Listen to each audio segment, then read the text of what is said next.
మన తిరుపతిలో 2 రోజుల ముందు అయితే మంచి వర్షాలైతే పడ్డాయన్నమాట. నేనైతే రాయల చెరువుకైతే వచ్చేసాను. ఇక్కడ మీరు చూస్తున్నారు కదా! ఈ రాయల చెరువు వచ్చేసరికి తిరుపతి నుంచి అయితే జస్ట్ 10 కిలోమీటర్స్ డిస్టెన్స్ అయితే ఉంటుంది. మేము వెళ్ళగానే స్టార్టింగ్‌లోనైతే అప్పుడే ఫ్రెష్‌గా అయితే చేపలైతే పట్టారన్నమాట. అక్కడే చేపలు పట్టి అక్కడే వాళ్ళైతే ఆ చేపలనైతే అమ్ముతున్నారు. మనకి ఈ రాయల చెరువు దగ్గర అయితే ఫ్రెష్‌గా లైవ్ ఫిష్ అయితే దొరుకుతది. ఈ వీడియోని మీరు లాస్ట్ వరకు అయితే చూడండి. వీళ్ళు ఫిషెస్ ఏ విధంగా పడతారో ఈ వీడియోలో లాస్ట్‌లో అయితే మీకు చూపిస్తాను.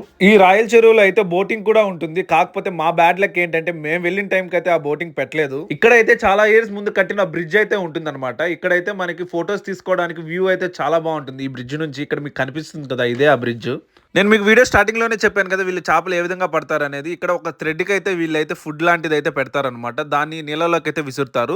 అలా కాసేపు తర్వాత ఫిషెస్ అయితే పడతాయి. సో ఇక్కడ చూస్తున్నారు కదా, ఈ అన్నకైతే ఈ విధంగా ఫిషెస్ అయితే పడ్డాయి. మీరు కానీ మీ ఫ్రెండ్స్ తో వచ్చారంటే చాలా బాగా ఎంజాయ్ చేస్తారు. ఈ చెరువు అనేది కొండల మధ్యలో ఉంటుంది కాబట్టి చాలా ప్లెజెంట్ గా అయితే ఉంటుంది. ఈ రాయల చెరువుకు రావాలనుకుంటే తిరుపతి నుంచి అయితే జస్ట్ 10 కిలోమీటర్స్ ఉంటుంది డిస్టెన్స్ అయితే. మీకు కానీ దీని ఎగ్జాక్ట్ లొకేషన్ కావాలంటే కమెంట్ చేయండి. నేనైతే ప్రతి ఒక్కరికైతే రిప్లై ఇస్తాను. మీకు కానీ ఈ వీడియో నచ్చుంటే ప్లీజ్ లైక్ చేయండి. అలానే మీ ఫ్రెండ్స్ అండ్ ఫ్యామిలీకి అయితే వీడియోని షేర్ చేయండి. మరిన్ని ఇలాంటి వీడియోస్ కోసం అయితే నా ఛానల్ ని సబ్స్క్రైబ్ చేసుకొని పక్కనున్న బెల్ ఐకాన్ యాక్టివేట్ చేసుకోండి. నెక్స్ట్ వీడియోలో మళ్ళీ కలుద్దాం. అంతవరకు సైనింగ్ ఆఫ్.